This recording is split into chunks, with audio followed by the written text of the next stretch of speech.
tu es déprimé, délaissé, opprimé, supprimé, tu es dans l'impasse, tu ne sais plus quoi faire de ta vie, tu te poses tellement de questions, ce message s'adresse à toi. Je voudrais te dire que tu es un leader. Dieu n'a pas créé de perdants. Dieu n'a pas créé de supprimés, mais Dieu a créé l'homme à son image et Dieu nous a créés étant que le leader. Je suis votre frère et ami, l'apôtre Joël Kamba. Je voudrais vous inviter à nos réunions, ces réunions exceptionnelles. Dieu nous a donné un message précieux pour réveiller le leader qui est en toi. Parce que nous croyons qu'en chacun de nous se cache un leader. Voilà pourquoi je voudrais vous inviter à nos réunions de la mission Messa, qui veut dire mission évangélique pour le salut des âmes. Nous sommes sur l'avenue de Sevry, numéro 3, 1004 Lausanne. Vous arrivez juste à l'arrêt de Prélat depuis Saint-François. Vous prenez le bus 17, vous descendez à l'arrêt Prélat. En face de vous, vous allez voir le magasin COP. Et derrière la COP, il y a la paroisse Saint-Marc et nous sommes à la grande salle de la paroisse Saint-Marc. Je voudrais vous inviter tout le vendredi, nous sommes là de 19h à 21h et tous les dimanches, nous sommes là de 11h à 13h. Nous n'avons qu'un seul message. Ce message est de réveiller le leader qui est en toi. Shalom mes bien-aimés dans le Seigneur, que Dieu vous bénisse. C'est un réel plaisir pour moi de vous retrouver encore en ce jour pour que nous puissions partager la merveilleuse parole de Dieu. La Bible dit que c'est poussé par le Saint-Esprit que nous les hommes, aussi limités que nous sommes, nous avons pu parler de la part de Dieu. Je bénis le Seigneur pour cette opportunité qu'il nous accorde pour que nous puissions ensemble avec vous développer ce thème que nous sommes en train de partager. Nous sommes en train de parler sur pourquoi je suis combattu.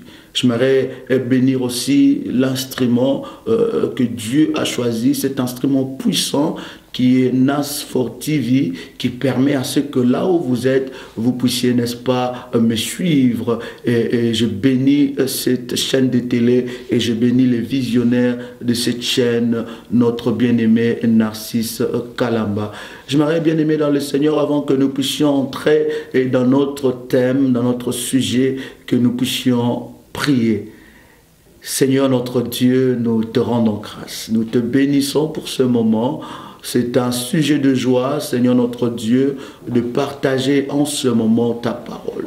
Permettez que, Seigneur notre Dieu, qu'au travers de la parole que nous allons partager avec nos bien-aimés, que la vie de quelqu'un puisse être sauvée, touchée, Seigneur, au travers de ta parole.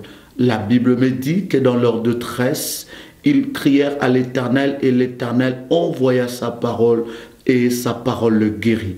Nous croyons en la guérison au travers de ta parole. Voilà pourquoi nous voulons te dire merci Seigneur Jésus-Christ.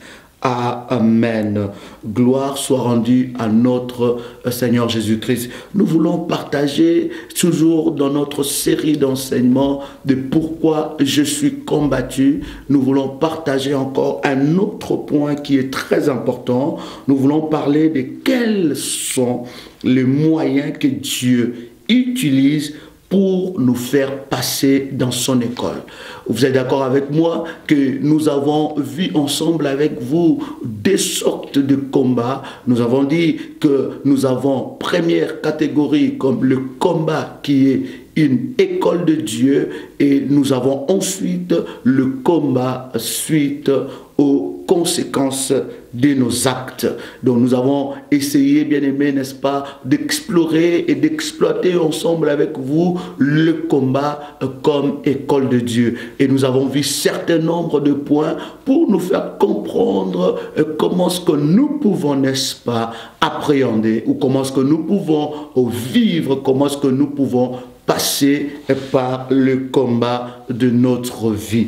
Nous voulons, comme je disais tantôt, parler de quels sont les moyens que Dieu utilise pour nous faire passer par par son école. Bien-aimés dans le Seigneur, pour que nous puissions passer par l'école de Dieu, pour que nous puissions entrer dans l'école de Dieu, Dieu prépare toujours un moyen. Dieu utilise toujours des moyens pour nous faire passer par son école. Et au travers de ce message, nous voulons ensemble avec vous essayer d'énumérer, essayer de voir quels sont les moyens ou quels sont les moyens principaux que Dieu utilise pour que, n'est-ce pas, nous puissions entrer dans son école. Le premier moyen que j'aimerais partager ensemble avec vous, le moyen que Dieu utilise pour que nous puissions entrer dans son école, ce premier moyen est Satan et les démons.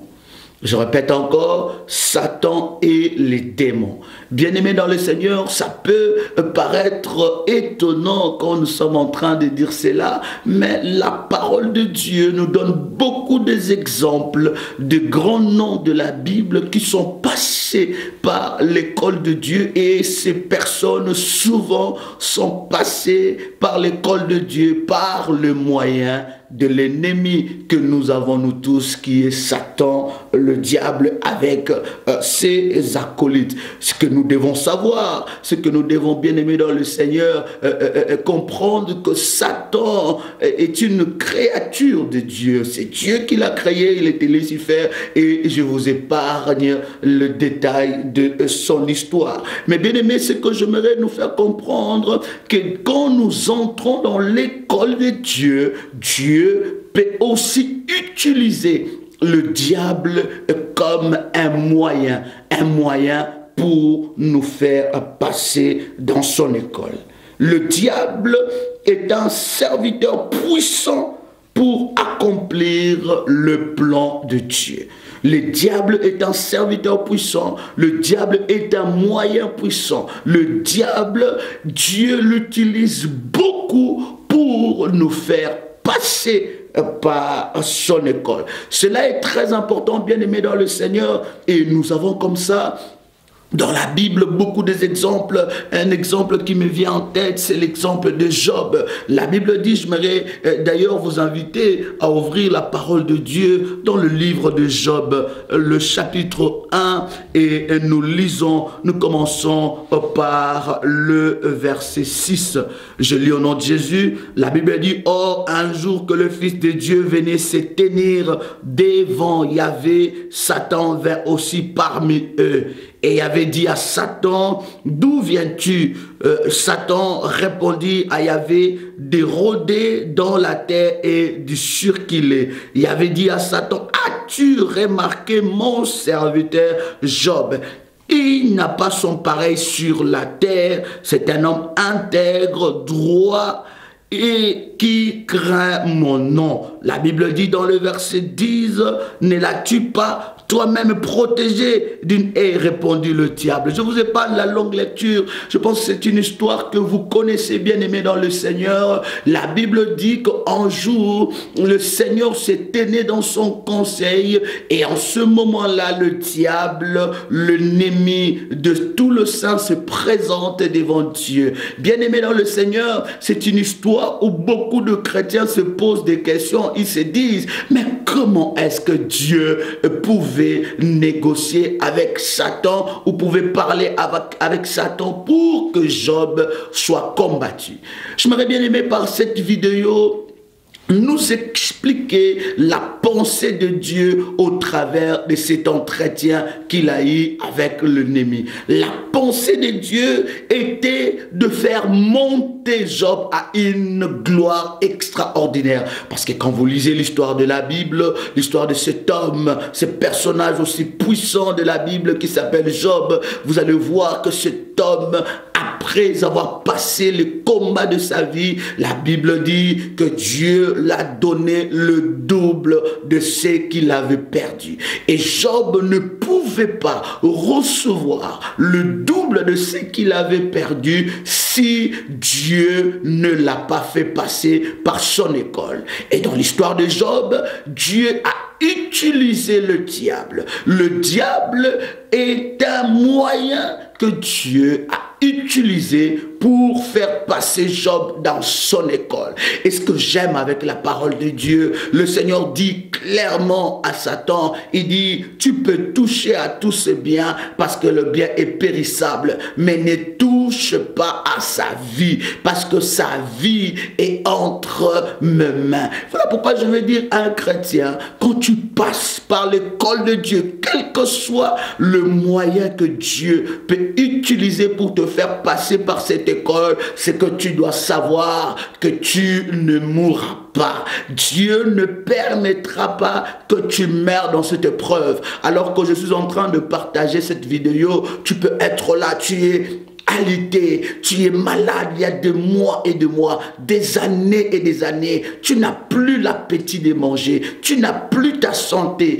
tu n'arrives même plus à dormir ni à manger. Bien-aimé, si c'est que tu es en train de passer et l'école de Dieu, laisse-moi te dire que tu ne mourras pas. Je viens te dire cette parole et je viens t'encourager, te dire que quel que soit le moyen que Dieu peut utiliser pour te faire passer dans son école, l'école de Dieu te rendra plus fort. L'école de Dieu ne fera pas ta perte. Alors que tu es dans le lit d'hôpital, j'aimerais te relever, t'encourager, te donner encore la foi. Bien-aimé, pendant même que je suis en train de parler sur ceux-là qui sont malades, je parle aussi à ceux-là qui ont des problèmes, qui se disent, mais pourquoi le problème est en train de me poursuivre? Nous avons été clairs et nous avons expliqué que l'école de Dieu, bien-aimé, le combat comme école de Dieu, nous devons, nous le détecterons quand seulement notre vie est saine,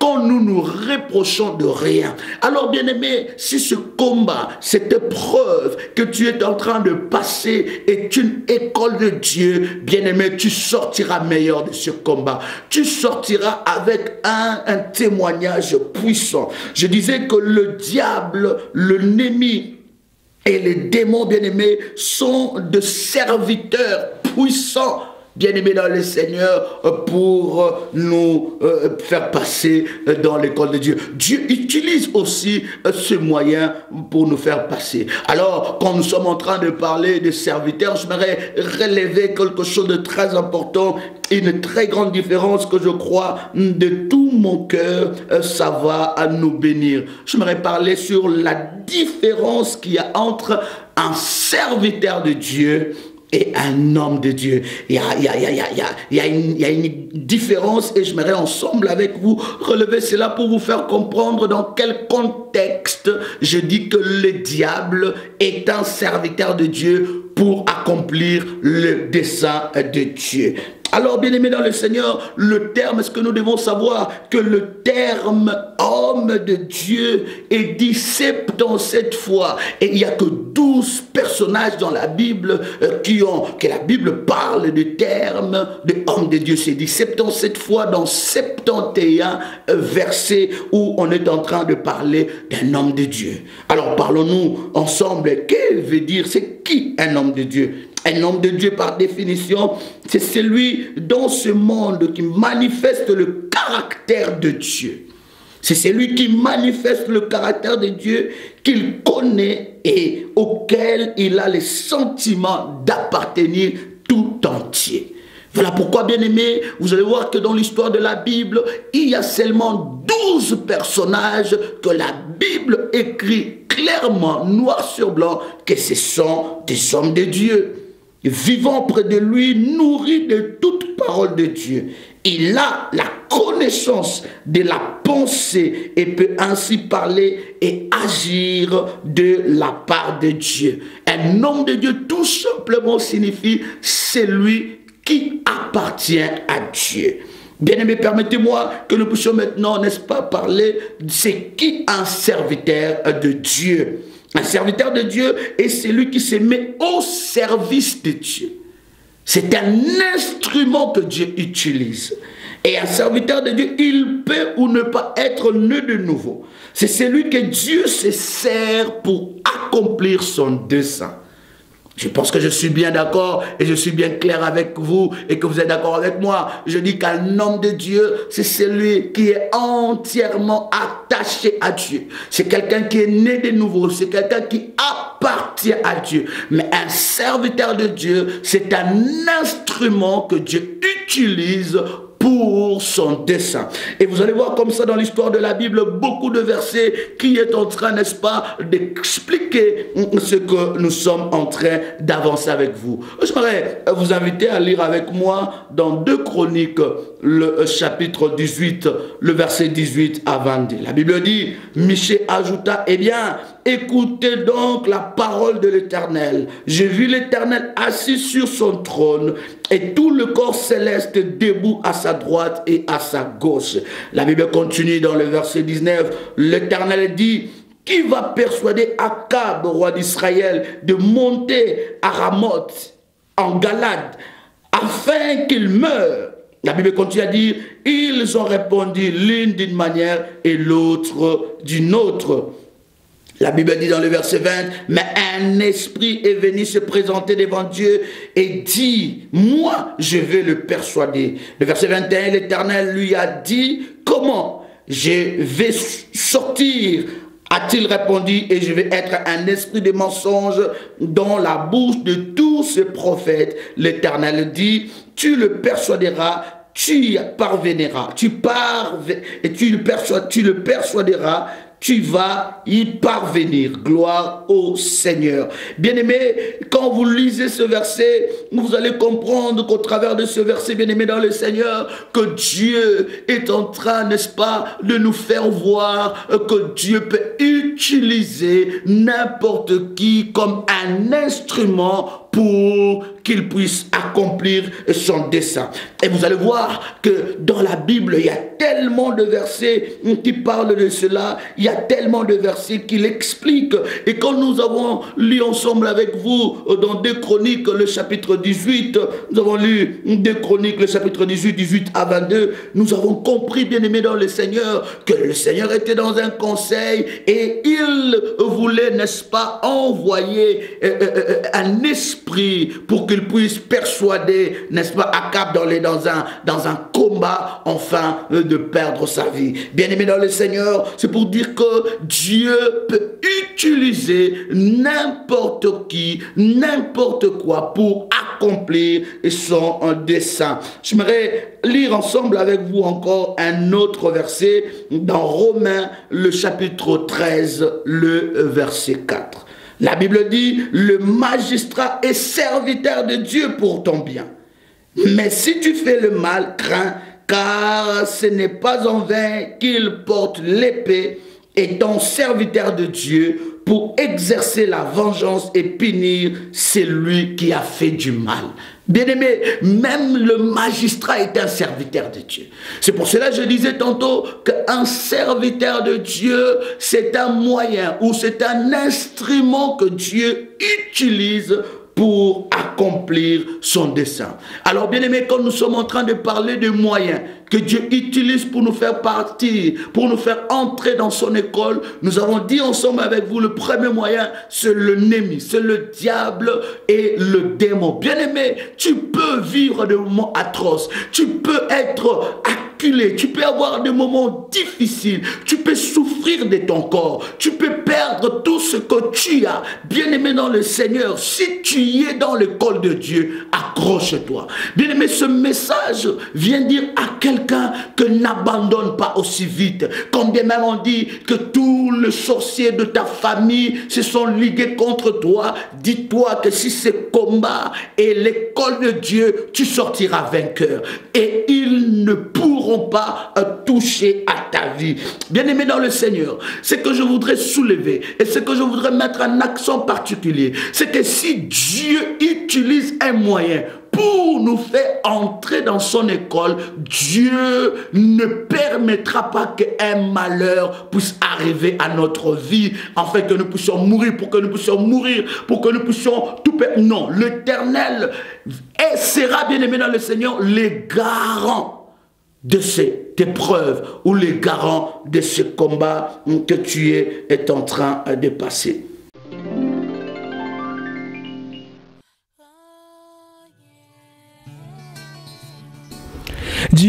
Bientôt en Suisse, à Lausanne, NAS4 TV. NAS4 TV, c'est notre télévision qui se trouve en Suisse pour la diaspora congolaise, pour la diaspora de tous les pays et même pour les originaires de Suisse et de Lausanne. Vous avez votre publicité, vous avez votre magasin, vous avez vos campagnes d'évangélisation, vos messages, vos prédications.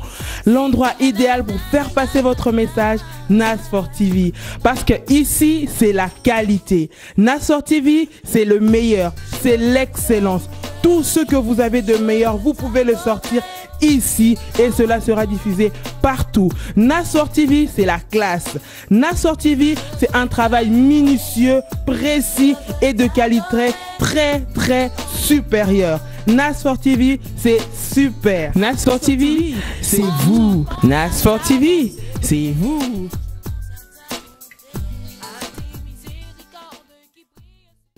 Bien-aimés dans le Seigneur, j'aimerais que nous puissions parler du deuxième point. Le deuxième moyen que Dieu utilise pour nous faire entrer dans son école.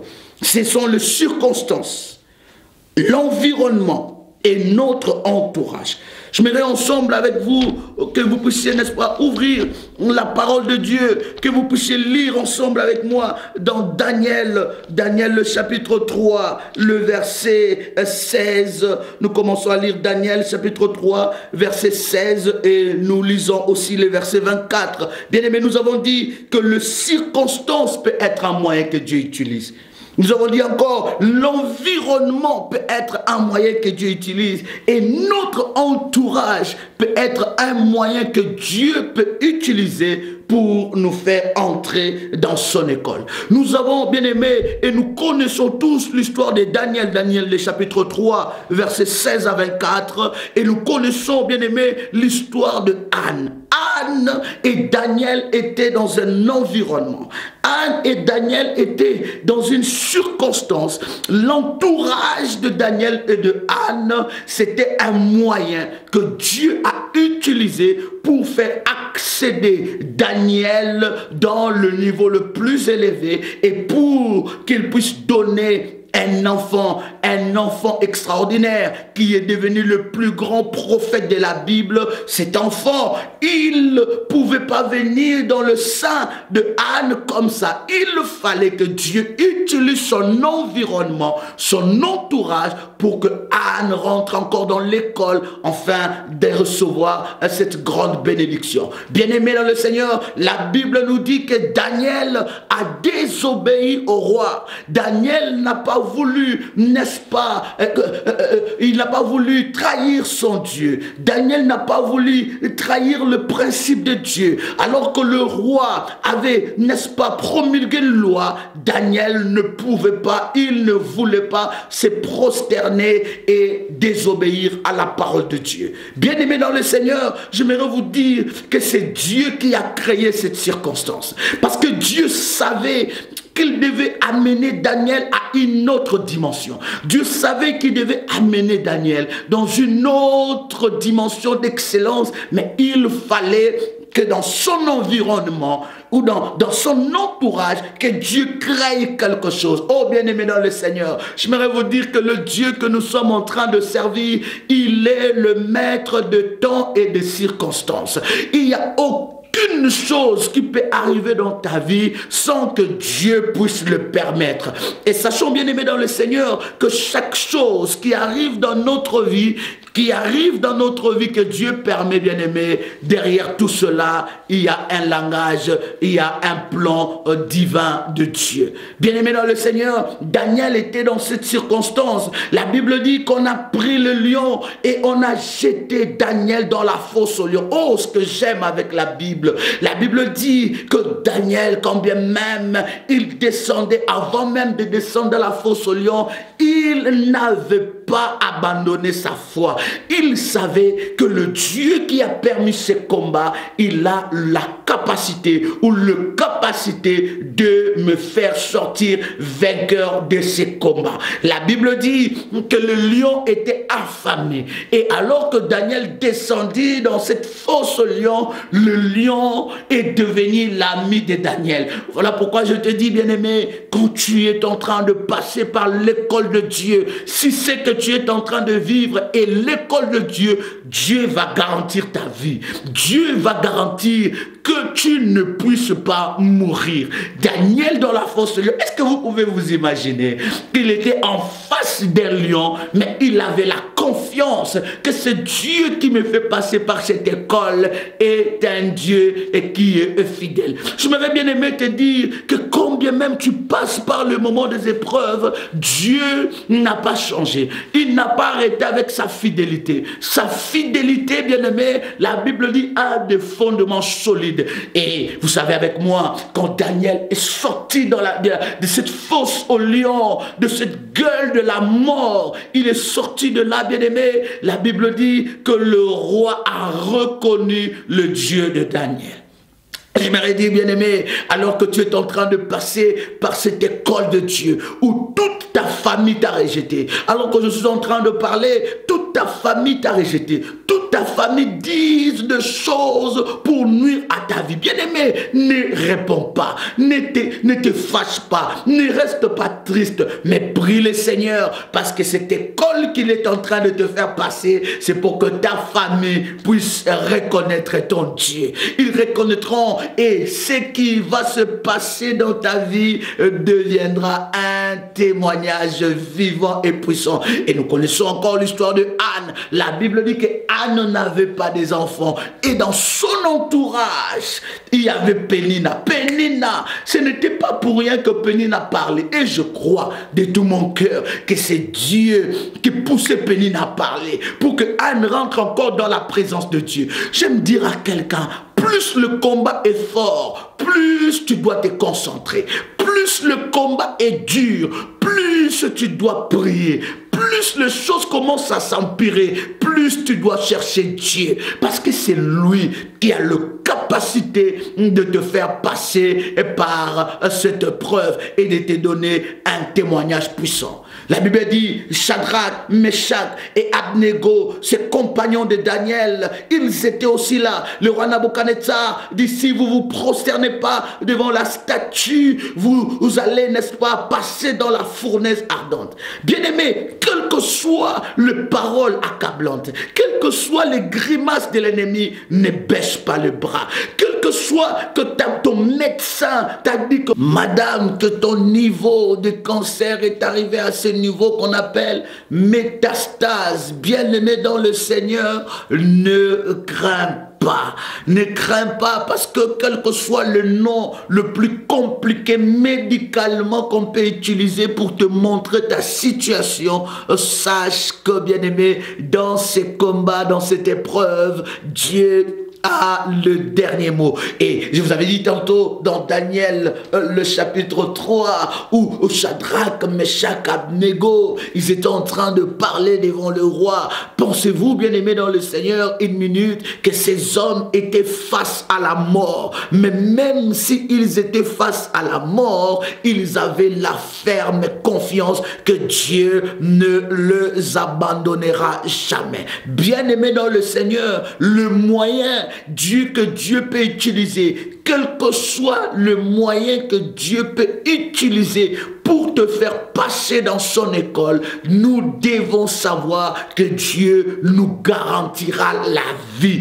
Et dans ce moyen-là, Dieu nous donnera un nouveau témoignage. J'aimerais bien être à l'époque de Job. J'aimerais bien voir comment le bien-aimé Job va aller témoigner Dieu, où il dit, j'avais tout perdu, j'ai perdu tous mes enfants, mais l'Éternel est vivant. Il m'a donné le double de ce que j'avais perdu. Bien-aimé dans le Seigneur, j'aimerais dire à quelqu'un que le diable n'est pas le complice de Dieu. J'aimerais dire à quelqu'un que le diable n'est pas l'ami de Dieu pour nous faire du mal. J'aimerais dire à quelqu'un que le diable n'est pas le compagnon de Dieu pour nous faire du mal. Mais j'aimerais dire, si Dieu veut te passer à une autre dimension, Dieu peut utiliser n'importe n'importe quel moyen.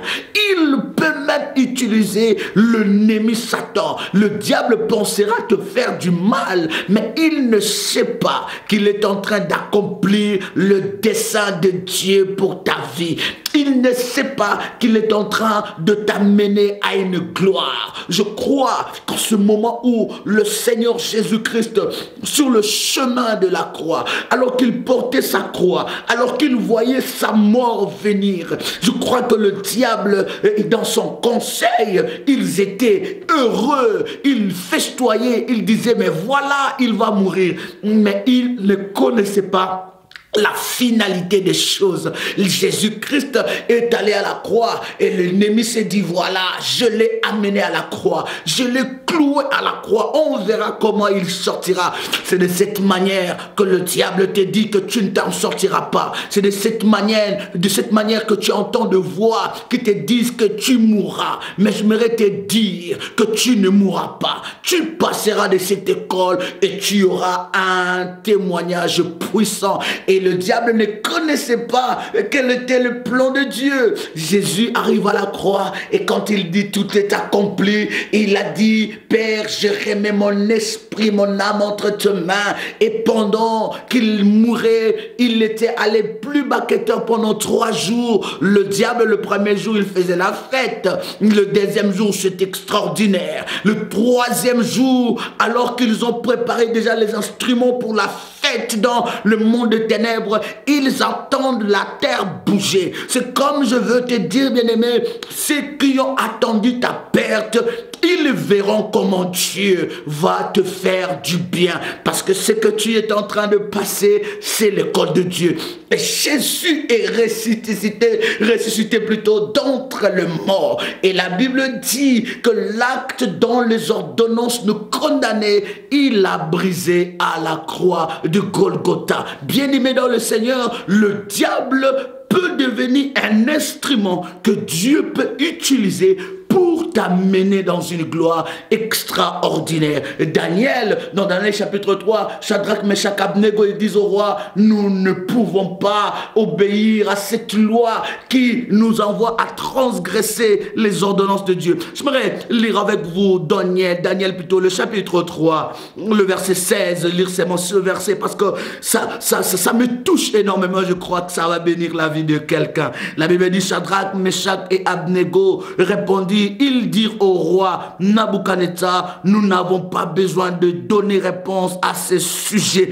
Il y a de ces choses, bien aimé, il y a de ce moment quand tu passes des épreuves, ne donne pas de réponse. Ne donne pas de réponse, mais laisse Dieu, my God, laisse Dieu combattre pour toi. Le verset 17 nous dit, si notre Dieu que nous servons peut nous sauver de la fournaise ardente et de la main au roi, il nous sauvera. Bien-aimé dans le Seigneur, quel que soit le niveau de ton combat, quelle que soit la dimension de ton école, quelles que soient les années que tu as fait, peut-être qu'alors que je suis en train de parler avec toi, tu es resté longtemps avec ses fiancés. Il t'a promis le mariage, ça fait des années, et jusqu'aujourd'hui, il n'y a rien qui se passe. Bien-aimé, sois confiant à Dieu. Si c'est Dieu qui te fait passer par cette épreuve, bien-aimé dans le Seigneur, tu sortiras avec un témoignage. Je dis, quel que soit le moyen que Dieu peut utiliser,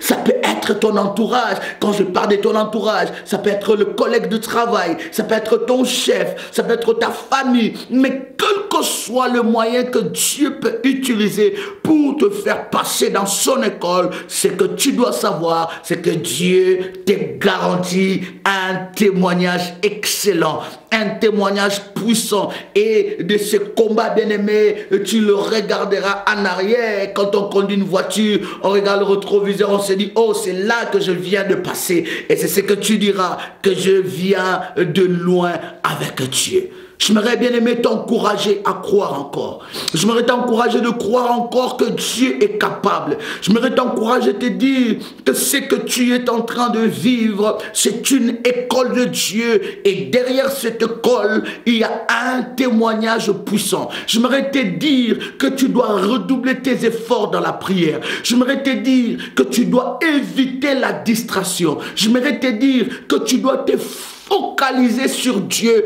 qui te fait passer par cette école. Quel que soit le moyen que Dieu peut utiliser, sache que derrière ce combat, il y a un témoignage puissant. Je bénis le Seigneur et je crois que ce message a béni la vie de quelqu'un. C'était votre frère et ami, l'apôtre Joël Kamba, missionnaire et visionnaire de la mission Messa. J'aimerais bien aimé dans le Seigneur vous dire que Dieu n'a pas encore d'arrêter de faire de grandes choses dans votre vie. Que Dieu vous bénisse, c'était un réel plaisir. Shalom chez vous. Merci.